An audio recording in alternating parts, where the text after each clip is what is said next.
So a few weeks ago, I filmed a Greek mythology series and posted it. You've maybe seen one or two or three or four of the videos. And the fourth video was about Xenia.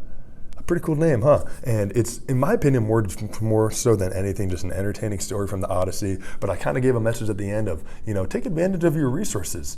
And it was pretty unclear, and you probably finished that video like, look, I remember what Xenia means, but I don't remember, what exactly you're talking about here in terms of the resources. I know that obviously Xenia is not a real concept today, even though it'd be pretty cool if it was. But I want to take this opportunity to briefly follow up on exactly kind of what I meant and just expand on it and acknowledge that resources are subjective, and that's how it's been since the beginning of time, since the beginning of history, since the beginning of civilization, and that's how it still is today. Not only from developed to developing countries, from person to person, from family to family, and not only about natural resources like water and oil, but technological resources, platforms available to us today that weren't available before. For example, I've mentioned in a couple of videos like, I've learned this from a Coursera class that I took.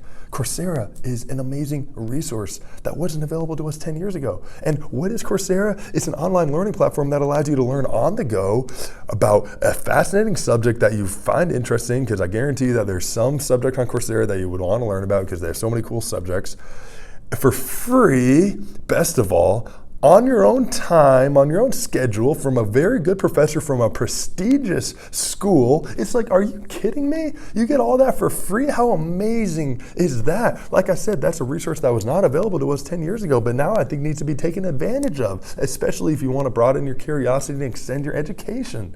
On a separate note, I love investing. I got into it basically exactly a year ago, actually, and basically, I've invested the vast majority of the money that I've earned working full-time and part-time the past 4 summers and years in between. And I love it. I think that I have a pretty complex, pretty diversified, pretty good portfolio overall for somebody my age. But it's like, look, I would love if I could buy a house and generate rental income. I would love to invest in real estate. The problem is it's only available to the wealthy, and I have a fraction of the money that it takes to even come close to considering buying a house. Literally not. I have zero compared to what the cost of a house is. But oh my gosh.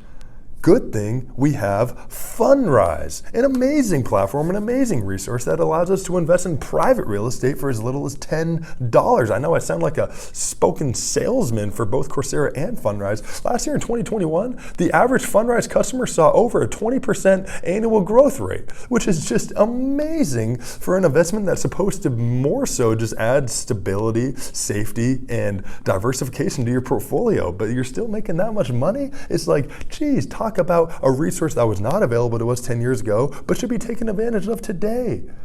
But what are the other resources? Because like I said, resources are subjective.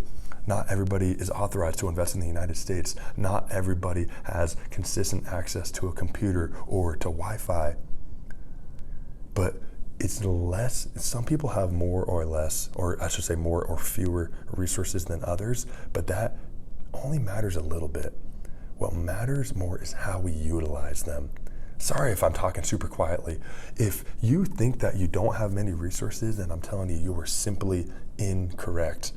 You're simply wrong, because we all have an amazing resource, for example, of our inner voice that we can rely on for guidance. Our inner conscious is like, oh my gosh, listen to yourself, follow your inner voice. That's advice that we really can't hear enough, because it's such a miraculous resource available to us at all times. If you leave your door or your window and you walk outside to your city or town or village or whatever it is, and you get a friendly wave and a greeting and a smile from your next door neighbor, and it makes your day, that is a wondrous resource that cannot be taken for granted. The fact that we have the ability to breathe in the completely fresh air and to meditate or to practice mindfulness and to pray on the go, that is an amazing resource available to us all. So yes, I realize that resources are subjective, but that doesn't mean that there aren't that we can't take advantage of.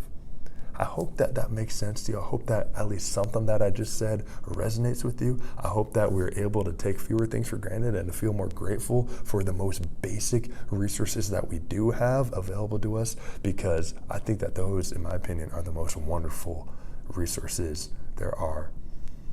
So I wish you a peaceful, blissful day, and namaste.